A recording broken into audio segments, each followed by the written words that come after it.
Everyone, welcome back to our another video. So, যিমানখিনি ষ্টুডেণ্টে এই ভিডিঅ'টো প্ৰথমৰ পৰা শেষলৈ চোৱা মই তোমালোকক এইটো বস্তু গ্যাৰান্টি দি ক'ব পাৰিম যে তোমালোকে অসমৰ ভিতৰত ষ্টেট গভৰ্ণমেণ্ট মেডিকেল কলেজৰ অন্তৰত কিবা নহয় কিবা এটা কোৰ্চত চিট পাবা। সেইটো লাগিলে তোমালোকৰ বিএসসি নাৰ্ছিং হ'ব পাৰে, ডি ফাৰ্ম হ'ব পাৰে, বি ফাৰ্ম হ'ব পাৰে, বিএসসি মেট্ৰিক হ'ব পাৰে, পেৰামেডিকেল হ'ব পাৰে। এই কিবা নহয় কিবা এটা কোৰ্চৰ ভিতৰত তোমালোকে কিবা নহয় কিবা এখন কলেজত 110% চিট পাবা। মই এইটো বস্তু অৰ্থাৎ তোমালোকক এজ এ ভিডিঅ' ফৰ্মেটত মই নিজে কৈ আছোঁ। চ' কিয় কৈ আছোঁ সেইটো বস্তু অলপমান পিছত তোমালোকে ডিটেইলি গম পাবা। চ' ভিডিঅ'টো প্ৰথমৰ পৰা শেষলৈ চাবা, দেন তোমালোকে বস্তুখিনি ভালদৰে বুজি পাবা। চ' যদিও তোমালোকে বৰ্তমানলৈ BSc matric, D pharm, B pharm, paramedical and BSc নাৰ্ছিঙৰ বাবে প্ৰিপেৰেশ্যন কৰি আছা আৰু তোমালোকে বৰ্তমানলৈ আমাৰ ক্ৰেছ কোৰ্ছ এনৰলমেণ্ট কৰা নাই, অতি সোনকালে আমাৰ ক্ৰেছ কোৰ্ছ এনৰলমেণ্ট কৰি লোৱা। কাৰণ আমাৰ এই ক্ৰেছ কোৰ্ছৰ ভিতৰত তোমালোকক class 11 and 12 both physics, chemistry, biology with English exam pattern হিচাপত পঢ়োৱা যাব, এক্সামৰ ষ্ট্ৰাকচাৰ হিচাপত।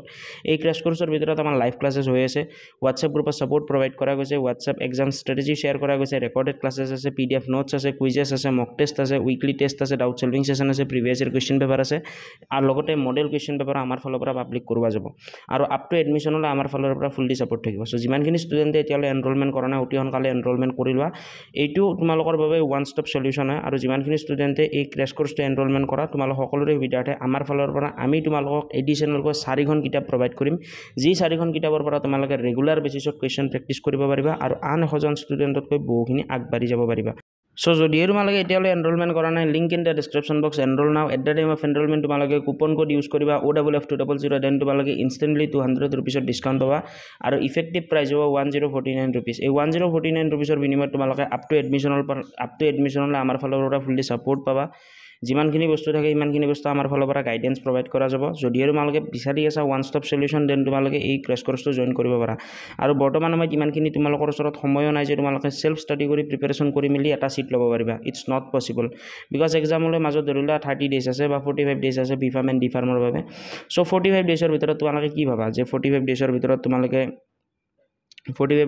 তোমালোকে কি ভাবা যে ফৰ এক্সাম্পল ক্লাছ 12ৰ বায়'টেকনলজি চেপ্টাৰটো তোমালোকে নিজে চেল্ফ ষ্টাডি কৰি পঢ়া, 8 ঘণ্টাৰ তলত পঢ়ি শেষ কৰিব নোৱাৰা। ছেম বায়'টেকনলজি চেপ্টাৰটো আমাৰ ক্ৰেছ কোৰ্ছৰ ভিতৰত অনলি 1 আৱাৰত দিয়া গৈছে। বাকী থকা 7 আৱাৰত যদি তুমি 7টা চেপ্টাৰ চেছ কৰা দেন তেতিয়া তোমালোকৰ প্ৰডাক্টিভিটি লেভেল বেছি বাঢ়িব।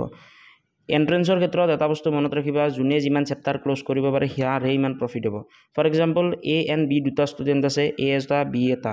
চ' যিজন A ষ্টুডেণ্ট আছে, A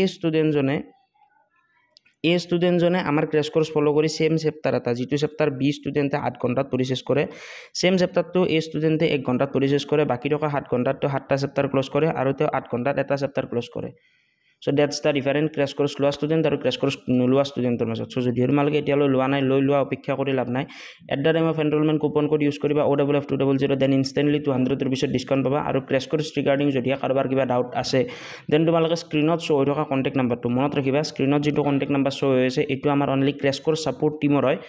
এই কণ্টেক্ট নাম্বাৰটোত যদি তোমালোকে কিবা আদাৰ ইনফৰমেশ্যন নোতা দেন তোমালোকে গম নাপাব পাৰা। চ' ডেটছ ৱাই তোমালোকে এই কণ্টেক্ট নাম্বাৰটোত অনলি কল বা হোৱাটছএপৰ জৰিয়তে ক্ৰেছ কোৰ্ছ ৰিগাৰ্ডিং বস্তুৱে সুধিবা, আদাৰৱাইজ তোমালোকে একো ৰেছপন্স নাপাবা।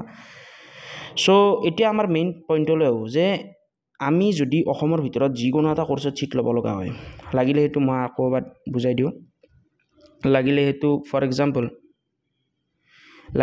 বিএসসি নাৰ্ছিং হওক, ডি ফাৰ্ম হওক, বি ফাৰ্ম হওক, পেৰামেডিকেল হওক অথবা বিএসসি মেট্ৰিক হওক। মোৰ হেণ্ড ৰাইটিং এভইড কৰিবা, মোৰ কথাখিনি গুৰুত্ব দিয়া।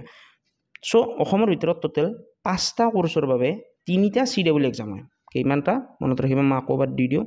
5টা এক্সামৰ বাবে টোটেল আমাৰ 1 2 3টা CW হয়। এই 5টা এক্সামৰ ভিতৰত প্ৰথম কোৰ্চটো আহে বিএসসি নাৰ্ছিঙৰ, এইটো এটা CW হয়। নেক্সট আহে আমাৰ B pharm and D pharm, ইয়াৰ বাবে এটা CW হয়। নেক্সট আহে আমাৰ বিএসসি মেট্ৰিক এণ্ড পেৰামেডিকেলৰ বাবে, ইয়াৰ বাবে এটা CW হয়। টোটেল আমাৰ 3টা CW এক্সাম হয় আৰু 5টা কোৰ্চৰ বাবে হয়। মনত ৰাখিবা এটা বস্তু মই ডিটেইলি কৈ দিওঁ, এই যি তোমালোকে 5টা কোৰ্চৰ এণ্ট্ৰেঞ্চ এক্সাম দিবা, এই 5টা কোৰ্চৰ এণ্ট্ৰেঞ্চ এক্সামৰ ভিতৰত তোমালোকৰ টোটেল মনত ৰাখিবা, তোমালোকৰ টোটেল 30টা কোৰ্চ সোমাই আছে। কেনেকৈ চাবা মই কৈ দিওঁ, BSc medical technology and paramedical মিলি টোটেল 25টা কোৰ্চ আছে। এই 25ৰ লগত তোমালোকে আৰু এটা প্লাছ কৰা বিএসসি নাৰ্ছিং হ'ল, আৰু এটা প্লাছ কৰা তোমালোকৰ ডি ফাৰ্ম হ'ল, কিমান হ'ল 27, বি ফাৰ্ম 27, বিএসসি তোমাৰ পিছত ইয়াৰ উপৰি আমাৰ দুটা বেলেগ কোৰ্চ আছে, অপট'মেট্ৰি আছে, বেলেগ বিপিটি আছে। চ' এনেকৈ মিলি টোটেল 30টা কোৰ্চৰ এক্সাম, 30টা কোৰ্চৰ এডমিশ্যন ল'ব পাৰিবা, টোটেল 3টা CWT। চ' বহুতে এটা ভুল কৰে, মই এটা বস্তু কওঁ, ৰিচেণ্টলি ইউটিউবত আমি লাইভ আহিছিলোঁ চ' ইউটিউবত লাইভ আহোঁতে বহুত ষ্টুডেণ্টে সুধিছিল যে দাদা BSc নাৰ্ছিঙত কি ল'ৰাবিলাকে ছিট পায় নেকি চ' ল'ৰাবিলাকে যিহেতু ছিট নাপায় এণ্ট্ৰেঞ্চ এক্সামটো দিব নিবিচাৰে বাট তেনেকুৱা নহয় যিমানখিনি ষ্টুডেণ্ট মই আজি এই ভিডিঅ'টোত কৈ আছোঁ যিমানখিনি ষ্টুডেণ্টে B.Pharm D.Pharm paramedical and BSc মেট্ৰিকত এডমিশ্যন লওঁ বুলি ভাবি আছা মনত ৰাখিবা যিমানখিনি ষ্টুডেণ্টে এই 4টা কোৰ্চত এডমিশ্যন লওঁ বুলি ভাবি আছা আৰু তোমালোক ল'ৰা হয় কিন্তু তোমালোকে BSc নাৰ্ছিঙৰ এক্সামটো নিদিয়াকৈ নাথাকিবা মনত ৰাখিবা যিমানখিনি ষ্টুডেণ্টে অসমত B.Pharm D.Pharm BSc matric and paramedical course কৰিম বুলি ভাবি আছা তোমালোকে কেতিয়াও মনত ৰাখিবা তোমালোকে কেতিয়াও BSc নাৰ্ছিঙৰ এক্সামটোক এভইড নকৰিবা সদায় BSc নাৰ্ছিঙৰ এক্সামটো দিয়া BSc নাৰ্ছিঙৰ এক্সাম এই কাৰণে দিব নালাগে যে তোমালোকে ছিটটো লোৱা ৰিজন এইটো নহয় যে তোমালোকে তাতে ছিটটো লোৱাৰ ৰিজন এইটো হ'ল যে তোমালোকে সেই এক্সাম পেটাৰ্ণটো যাতে গম পোৱা কাৰণ চাবা BSc নাৰ্ছিঙৰ এক্সামো তোমালোকৰ কিমান হয় 100 মাৰ্কৰ হয় D.Pharmৰ এক্সাম কিমান হয় 100 মাৰ্কৰ হয় BSc মেট্ৰিকৰ এক্সাম কিমান হয় 100 মাৰ্কৰ হয় B.Pharmৰ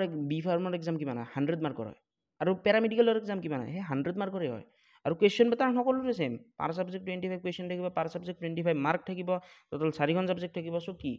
তোমালোকে BSc নাৰ্ছিঙৰ এক্সামটো দিয়াৰ পিছত অটোমেটিক পেটাৰ্ণটো গম পাই যাবা যে নিউমেৰিকেল কিমান আহে যে কুৱেশ্যনত তোমালোকৰ পিৰিয়ডিক টেবুলৰ পৰা কুৱেশ্যন কিমান আহে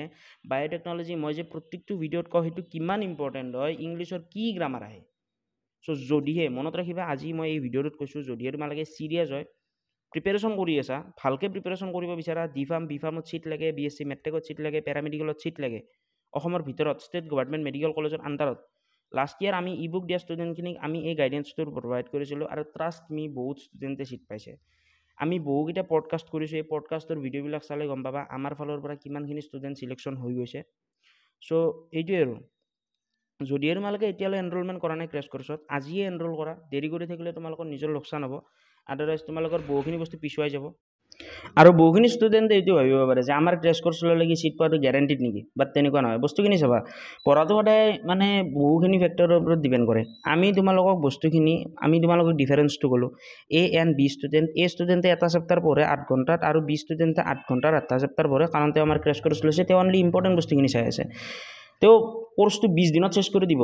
10 দিনত চেছ কৰি দিব তেওঁ যদি লাগাতাৰ দিন ৰাতি পঢ়ে আৰু BSc নাৰ্ছিঙৰ এক্সাম প্ৰপাৰ এটা গাইডেন্স পোৱাৰ পিছত ক্ৰেক কৰা ইমান টান কথা নহয় একো টান কথা নহয় জেনুইনলি কৈছোঁ একো টান কথা নহয় তোমালোকে এক্সামটো দি চালে গম পাবা কিন্তু তোমালোকে সেই লেভেলত পঢ়িব লাগিব এনে আৰু তোমালোকে নিউমেৰিকেল কৰি থাকিলে নিউমেৰিকেল প্ৰেক্টিছ কৰি আছা তেনেকৈ নহয় বস্তুবিলাক চ' এইটোৱে আৰু যিমানখিনি ষ্টুডেণ্টে এনৰোলমেণ্ট কৰা নাই স্ক্ৰীণত হৈ থকা কণ্টেক্ট নাম্বাৰটোত কল বা হোৱাটছএপৰ জৰিয়তে তোমালোকে অফিচ অপেন টাইমত আমাক কল কৰিব পাৰা আমাৰ ফালৰ পৰা তোমালোকে ৰেছপন্স পাবা হয়তো কেতিয়াবা আমাৰ কলটো ৰিচিভ নহ'ব পাৰে কাৰণ আমাৰ বহুখিনি ষ্টুডেণ্টে আমাৰ তাতে পঢ়ি আছে চ' সেইটোৰ বাবে আৰু তোমালোকে যদি এতিয়ালৈ লোৱা নাই অতি সোনকালে লৈ ল'বা আৰু যিমানখিনি ষ্টুডেণ্টে এতিয়ালৈ BSc নাৰ্ছিঙৰ ফৰ্ম ফিল আপ কৰা নাই স্পেচিয়েলি মেল কেণ্ডিডেটবিলাকে হাইলি ৰেকমেণ্ড কৰিম যে BSc নাৰ্ছিঙৰ ফৰ্ম ফিল আপখন কৰি থৈ দিয়া মোষ্ট ইম্পৰ্টেণ্ট হয় BSc নাৰ্ছিঙৰ এক্সাম পেটাৰ্ণটো তোমালোকে গম পোৱাৰ লগে লগে D.Pharm B.Pharm BSc matric and পেৰামেডিকেলৰ এক্সাম তোমালোকক কোনেও ৰখাব নোৱাৰে পচিবলে নহয় যে কোনোবাই তোমালোকক ৰখাই দিব এক্সাম পেটাৰ্ণ ছেম হয় এক্সাম কুৱেশ্যন ষ্ট্ৰাকচাৰ ছেম হয় অলমষ্ট গোটেইখিনি বস্তু ছেম থাকে চ' সেইটোৰ কাৰণে তোমালোকে এইটো ভুল নকৰিবা মই এই ভিডিঅ'টোৰ জৰিয়তে তোমালোকক এইখিনি বস্তু ক'ব লগা আছিল যাতে তোমালোক সকলোৱে ছিট পোৱা মই বিচাৰোঁ যাতে তোমালোক সকলোৱে ছিট পোৱা বা দুদিন পিছত আমাৰ পৰা তোমালোকে পঢ়ি মেলি ইনষ্টিটিউশ্যন এখনৰ পৰা পঢ়ি মেলি বা আমাৰ পৰা গাইডেন্স লৈ পেলাই যাব পাৰা আৰু কলেজত যাতে ক'ব পাৰা হয় দে এটা সময়ত আমাক বিকাশ দাই হেল্প কৰিছিল অসমৰ প্ৰত্যেকখন ষ্টেট গভৰ্ণমেণ্ট মেডিকেল কলেজৰ আণ্ডাৰত তোমালোকে যিমানকেইটা কোৰ্চেছ আছে BSc nursing D.Pharm B.Pharm paramedical প্ৰত্যেকখন কলেজতে আমাৰ ষ্টুডেণ্টবিলাক পঢ়ি আছে ভাল লাগে চ' সেইবাবে তোমালোকক আকৌ গাইডেন্স প্ৰভাইড কৰিলোঁ যদিহে তোমালোকে এতিয়ালৈ আমাৰ ক্ৰেছ কৰ্চ জইন কৰা নাই link in the description box enrol নাও যদিহে কিবা লিংকৰ থ্ৰুৰে যোৱাতে প্ৰব্লেম পোৱা এপত এনৰোলমেণ্ট কৰিবলৈ টান পোৱা দেন স্ক্ৰীণত হৈ থকা কণ্টেক্ট নাম্বাৰটোত হোৱাটছএপ বা কলৰ জৰিয়তে যোগাযোগ কৰিলে আমাৰ টিমৰ ভিতৰত কোনোবা নহয় কোনোবা তোমালোকক বস্তুখিনি বুজাই দিব চ' আজিলৈ মানে আছিল জয় আই অসম